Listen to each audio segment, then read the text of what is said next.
Taliwas sa mga lumalabas na impormasyon o pinapalabas umano ng mga kalaban sa politika, ay nagpapatuloy at hindi kanselado ang kandidatura ni dating Pangulong Rodrigo Duterte sa Davao City, kaya naman patuloy na umaarangkada ang kampanya nito sa Davao City sa pamamagitan ng hugpong sa Taong Lungsod campaign rallies. Ang detalye mula kay Jean Domingo.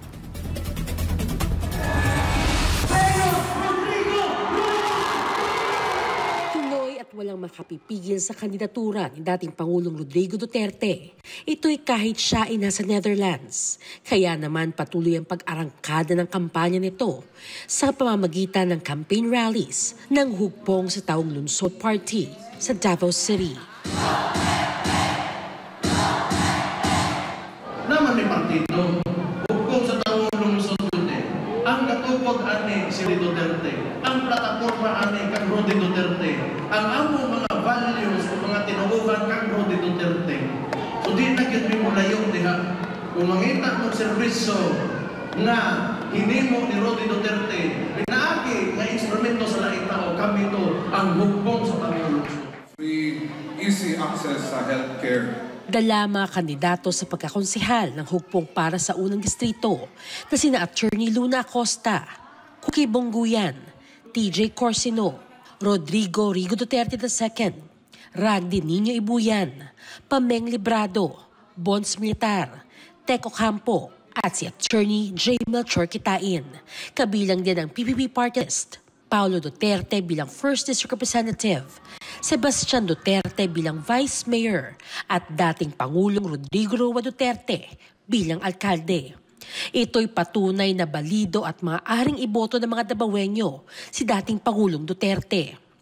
Pinanglan na mo ang tabang ninyo kung musalig ko na mutabang dito sa hugpong sa Taong Lungsod na binakang Rodi Duterte karong eleksyon. Ayon sa kasalukuyang alkalde at tumatakbo bilang Vice Mayor ng lungsod sa darating na halalan, nais nilang ipagpatuloy ang nasimulan ng kanyang ama at mangyayari lamang ito sa pamamagitan ng pagsuporta sa hugpong sa Taong Lungsod, gayon din ang pag-ibigay ng straight vote para sa PDP laban. Ang ato ginastoryahan dire labi ng mga taas kaayo na mga posisyon sa gobyerno, ang kaugmaon dili nato kundi para sa mga musunuray nato. Ginoo. Kauban ko ni sa PDP laban, mao ng national party na ko karon. Executive Vice President ko. Unya, ang ako alam kung saan ko man ipagbaligya sa inyo, ang akong gusto lang isulti ninyo, kaming PDP laban, kaming tanan, padung sa hugpong sa Taong Lungsod, usar gyud amo na mo. Si Rodi Duterte na yun na.